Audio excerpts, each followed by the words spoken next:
Assalomu alaykum do'stlar. Bugun men budjet fikrida bugungi videoda men boshqa regionda qancha almashtirishni o'rgataman, короче. O'zim o'rdim akkauntga kirasizlar, Google, VK, Facebook bo'lardi, короче. O'zim o'rdim akkauntga kirasizlar birinchi.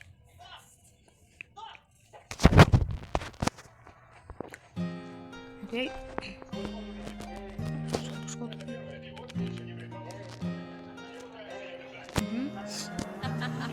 Birinchi nastroyka asosini ko'rib. Nova ketdi. Shunda hozir region qalasini o'sha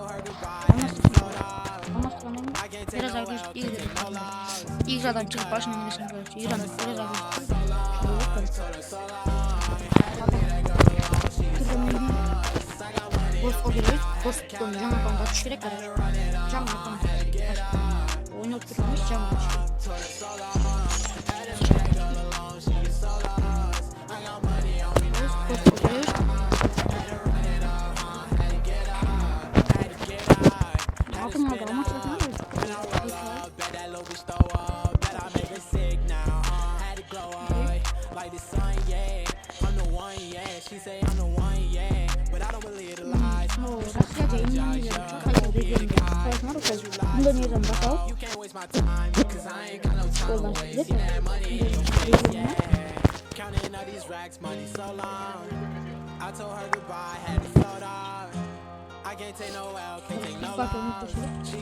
Bunu olsa da olur.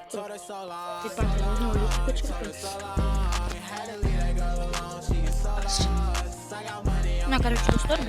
Куда регион? И на нашем регионе.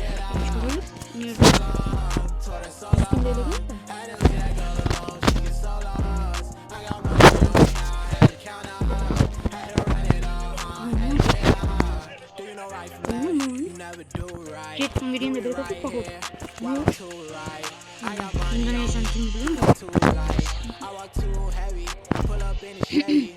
Ема гранатов, ама съема этих.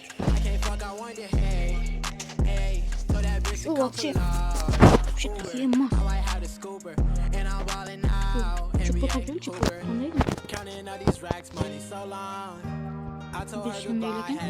Ема.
Shundan bizim bugünkü video bitti.